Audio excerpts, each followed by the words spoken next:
My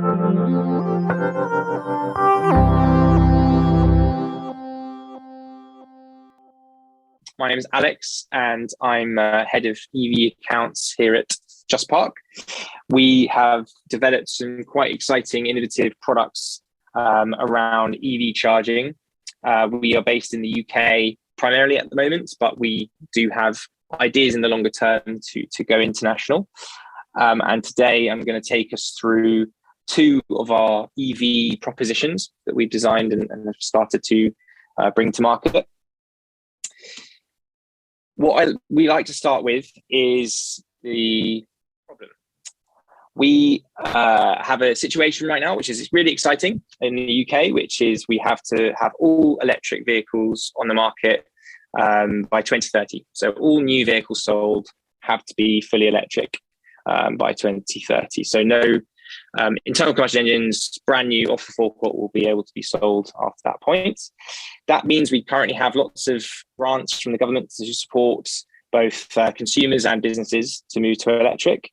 And of course, with COVID having come through, there's been even more attention on air quality and the quality of our environment. And we're therefore seeing the results of that being EVs on the rise. However, there are challenges related to that. And the one that we're solved for is around charging. So what you can see here is a few snapshots from the press that we've pulled out, which is that the structure is definitely not perfect yet. And what that is then doing is it's slowing down that EV adoption as consumers look and get scared by the EV charging infrastructure, and therefore they delay their decision to move to electric and wait as long as they can till that 2030 date. Whereas, of course, we want to speed up the adoption rather than slow it down.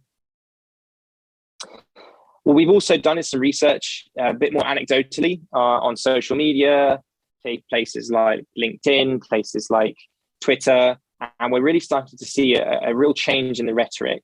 Gone are the comments of EVs don't have enough range, or there aren't enough options, or there's not enough compelling vehicles out there to bring me over. It's really shifted now to the vehicles are great, but now I'm having to queue to charge, or there aren't enough chargers near where I live, and it's really switched over to what we call a charging anxiety rather than a range anxiety. We're really starting to see that from real world experiences from EV drivers today. Just to take a step back again, a bit of history about who we are as a business and why we are getting involved in this space. So we've been around now for over 15 years as a business. It's built primarily and pretty much totally on parking, as the name would suggest. The idea, the most part, is that we can provide a peer-to-peer network where people are able to share their own driveway to the public domain using our app, and anyone can then book their space in advance. So you're getting guaranteed parking for a fixed cost that you can see ahead of time, and usually it's in a location that's actually more convenient than a standard car park. However, what we've also done in the last 5 or 6 years has been to develop relationships with existing parking places like massive car parks or leisure centres and the usual places where people park. So we've got this kind of combination of peer-to-peer parking and standard retail parking as well. What that has given us is a unique position in charging. We've got 8 million existing customers who utilise our app on a constant basis. We have 3.5 million spaces that we are involved in some way, whether that's directly managing or whether that's having them allowed on our network. And we've also got a proven ability to build network of spaces and meet those with the demand from the marketplace. What that then means is we've been able to create two quite innovative solutions. One is called Just Charge, and the other one is called Fleet Charge. Now, as you can see from this slide, Just Charge is our peer-to-peer charging network, or otherwise known as community charging. So the idea of this is very similar to our sort of vanilla parking product, is that anyone who has an existing charge point at home for maybe their own EV, they will be able to list that charger on our network and then anyone else could log on to the app and book to park and charge at that space. The idea is that existing EV owners can monetize their hardware and potentially make money back from that investment that they made to put that in. But also it's enabling people who don't have chargers or the ability to put a charger in the house, maybe people who live in flats, speed up their adoption to an EV because suddenly 3 or 4 of their neighbors in their area have enabled their chargers to be booked by anyone. As you can see here, this is an illustration of the app experience. So this is live today. You can log on and have a look at this if you are in the UK. As you can see, it's very, very slick and simple and easy to use. You select the filters that you want. You then select where you want to search. It will then give you a radius of a 10-minute walk. And you can then choose which connector you need or would rather have. And then you can see all of the charges within that area and also the price of that combined parking and charging. Then you quickly see the amount of reviews for that space, and you can read some verbatim reviews of it. And then you can book it there and then and pay for it in advance. What this gives you is a really slick customer journey. So you look for the space, go, you just plug in and you're parked. So there's no getting out an RFID card or opening an app to select the charger and start charging. It's all done through the booking system, which could be done weeks in advance. And then all you need to do is get there and plug in. What we find exciting about this is there's a massive opportunity here. There's about basically half the UK population cannot charge at home. That's because they either live in a terraced house with no driveway, or they live in flats, or they rent. And there's currently just under 20,000 public charging locations. So as you can probably tell, there's not a lot of chargers per person who can't charge at home. What we're also finding is the opposite of that, of course, is the other half who can charge at home, but they, for good reason, don't need that charger the entire time. The average driver in the UK does about 8,000 miles a year. Therefore, they're probably not needing to charge more than a couple of times a week at most. And so that charger, that infrastructure is currently going wasted for a large proportion of the time. So this is a real win-win for both sides of the equation. The people who can't charge at home now have an opportunity to charge near where they live. And the people who can charge at home can now monetize that existing infrastructure and also help their neighbors. And something that we're really excited about is this statistic, which you can see on the right. If just 5% of existing EV owners were to list their charger, we would immediately double public chargers available. So a very small proportion of the existing network was to put their chargers online, as it were. You're suddenly doubling the amount of public available chargers in the entire country. So it's really quite exciting to see how much we can move the needle in terms of supply of chargers with a very small amount of change. So that was our B2C or our community charging solution, Just Charge. And now Fleet Charge, which is a more tailored for fleets approach. I think it's important to stress, of course, that Just Charge can be used by fleet drivers, of course, but rather than it being a tailored solution, it's more of a sort of open pay-as-you-go system. So this is obviously designed for drivers without driveways. The idea being that for the most part, if you have the ability to install a charger at your own home in your driveway or your garage, running an EV is incredibly easy. In fact, it's far easier probably than even an internal combustion engine because you're waking up every morning to a full charge. What we're doing with Fleet Charge is we're enabling drivers to have a charging space within hopefully 5 minutes, maybe 10 minutes walk of where they live. We're doing that with a mix of domestic and commercial locations. We're then not only finding that space, but we're also installing the charging hardware. We're then powering that charging hardware with 100% renewable energy. And we're then enabling that fleet driver exclusive access to that space and that charger, basically giving them a proxy home charger. The idea of this is that we're really down the barriers to adoption.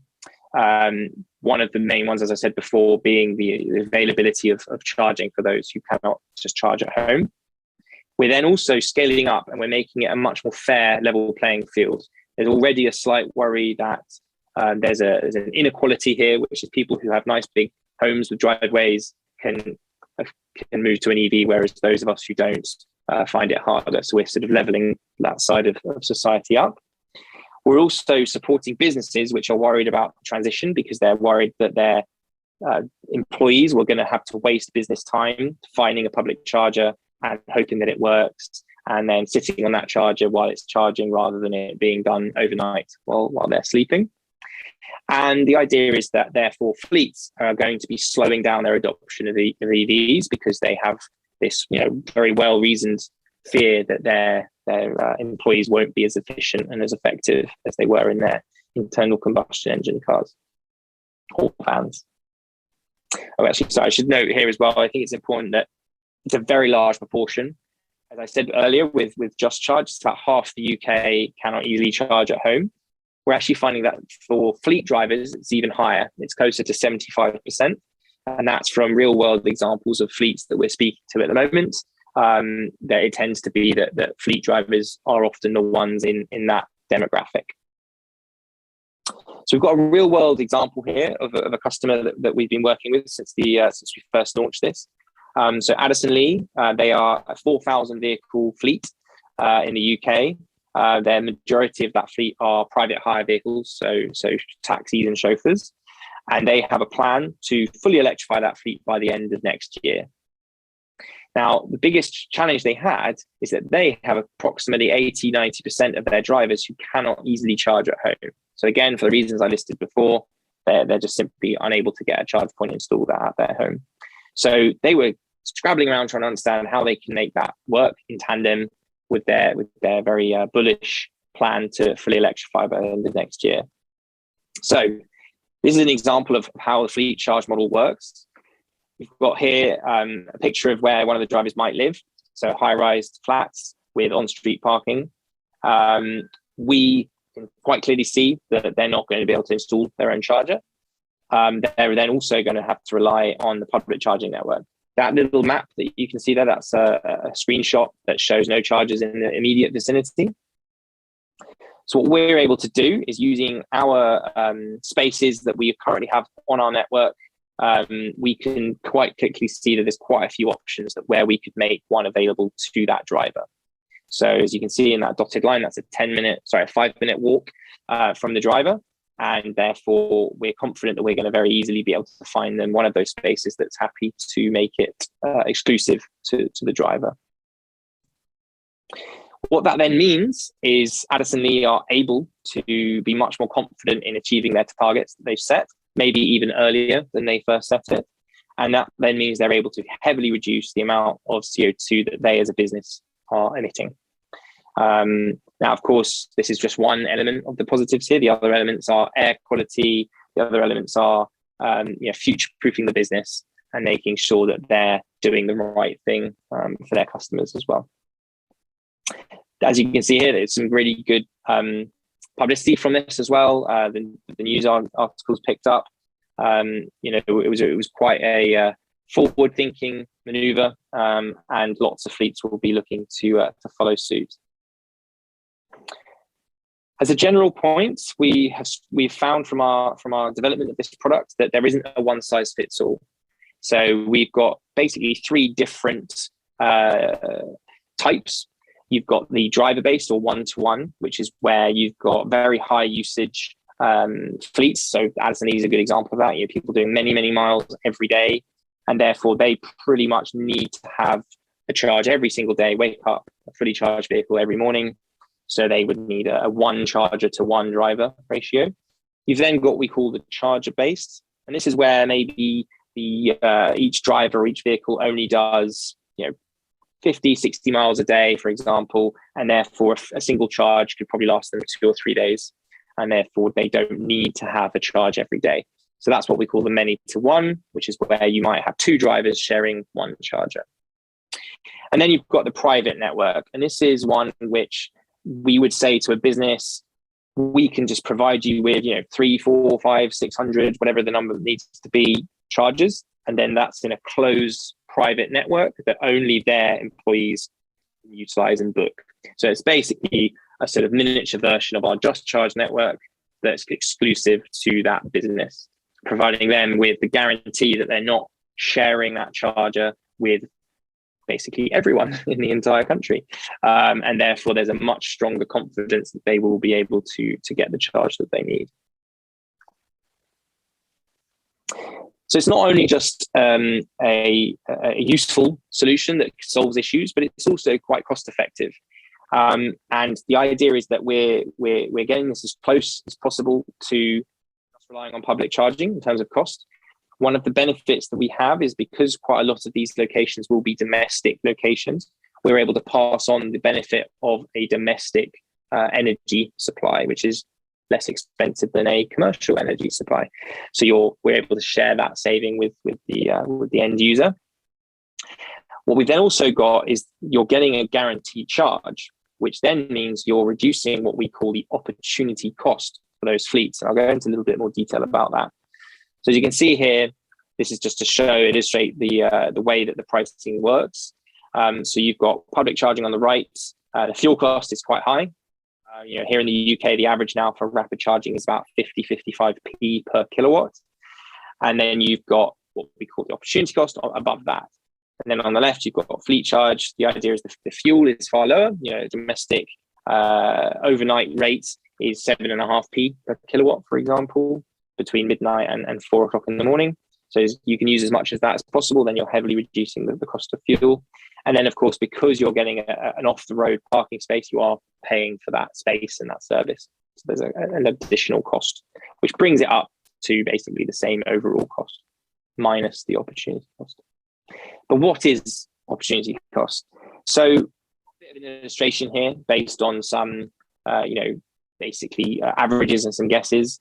The idea, to put it really simply, is while you're looking for a charger, or you're waiting for a charger, or you're sitting on a charger,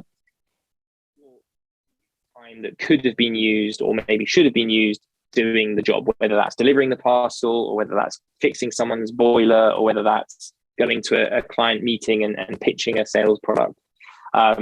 You're therefore, in inverted commas, wasting time, which is costing the business money. Now, we've got some real world examples of this where we've had fleets running existing electric vehicles that have spent 4 hours trying to find and then charge on public chargers. And that's a combination of chargers are broken, but on the app it says it's working. Chargers are busy, and maybe there's already a queue. And also the last point of literally spending the time searching, whether that's on the app or whether that's driving around trying to find it. Either way, it's time spent. Now, this is obviously individual fleet, and we would work as part of our sort of account management piece and as our sales piece. We would work with the fleet to understand what this means for each of the different customers.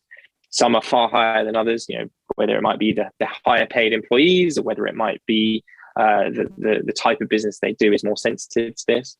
But the real key takeaway, fleet charge is providing a guaranteed charge. So you're no longer having to think about the additional potential time or opportunity cost. So just to kind of summarize the key components, it's a guaranteed charge for your drivers. It's 100% renewable energy. It's a managed network. So you have the support, the additional support of a managed system. So we can provide customer service. We can provide additional troubleshooting for issues rather than just going into a general customer service line that's shared with thousands of other drivers. You're then also getting data. So we're able to provide monthly reporting on the data. So, how many kilowatts your fleet has used, how many hours on average they're spending charging, things like that. And then, of course, it's all within one app. So your drivers are able to just pull out their app, go to the charger, and it's all just integrated there. So to give you a bit of detail about how we can find it, I think it's all very well saying we can do this, it sounds great, but how can we actually do that? As I said at the start of this, we have a pretty unique sort of position in the market, which is that we have an existing network of spaces. We also have an existing network of parking relationships. So whether that's with some of the UK or world's largest parking providers, or whether that's Mr. and Mrs. Smith's personal driveway. So what we're able to do is utilize that existing network sort of as our tier one of finding spaces. What that then means is quite a lot of these are going to be residential driveways, which means they are quite often quieter, safer places to park. But it also means it could be some community locations like churches or libraries, all the way through to multi-story car park. We're able to utilize that space and therefore look really quickly because it's our existing data. If we can't find those spaces, what we're then able to do is go and find new spaces. And that's where our network of partners comes in. So we can contact them and find spaces that potentially they have, but they haven't already made available to us. We generally say this takes up to 8 weeks to find the spaces for each fleet. But of course, a little bit of push and pull. It could be far quicker, could be a little bit longer, but we can, of course, have a working relationship to keep the customer updated. And then there is a small chance that we're just simply unable to find an option for a specific space, a specific driver, in which case it would be taken on a case-by-case basis. So, as I mentioned earlier, we're bullish on making sure that our energy is fully renewable. So we're working with a partner in Octopus Energy here in the UK. They are our energy provider, but they are also our installer. So they are our sort of first port of call for both. And we are working very closely with them to get this installed and onto the ground. And as anyone who knows Octopus Energy here in the UK will know that they're really innovative and forward thinking. So really excited to be working with them on this. And then kind of last point is around pricing. Now, as you'll probably see, there are no numbers on this, and that's purposeful. This is a very much a tailored product. So it will be based on each individual case. And we work with the fleet to develop the profile for us to then develop the pricing. But as you can see, it's split into two payments. One is the subscription. So it's a fixed monthly amount per driver per month. And the idea is this is for the parking, this is for the contracting of the space, this is for the management of that space, the installation of the hardware. You're getting a 3-year warranty with that hardware. You're getting, as I said before, a fully managed. So if there's anything wrong with the hardware, we will interact with the appropriate people to get it repaired and fixed and solved. All of that is sort of listed as the one payment for the subscription cost. And then there's the pay-as-you-go kind of usage, so the electricity cost. And this is simply done per kilowatt and can be billed either to the driver directly via their Just Park account, or we can bill it centrally to the fleet. It's up to each fleet what they would like. And I think it's important to stress here with the current market as it is, with energy prices fluctuating, these prices will fluctuate. But what we can do is, depending on the location that we get the charger installed, we can lock in a certain price for a certain period of time. As I said, at the moment, 7.5p per kilowatt is the Octopus Go off-peak tariff, and that is still the case. It was 5p a few months ago, so as you can see, it is going up, but that is in line with all the other energy providers. So that's really the conclusion of the presentation. We would love to talk to any UK-based fleet that would like to learn a little bit more, but also I hope for any other international viewers, this is of interest and exciting. I think we're all at Just Park really, really passionate about EVs. I've been in the industry now for over 8 years, having worked at Tesla for 7.5 of those years. And for me, it's just really exciting to be solving another challenge to the adoption of electric vehicles. And we'd love to hear anyone's thoughts if they wanted to share. But thank you very much for having me.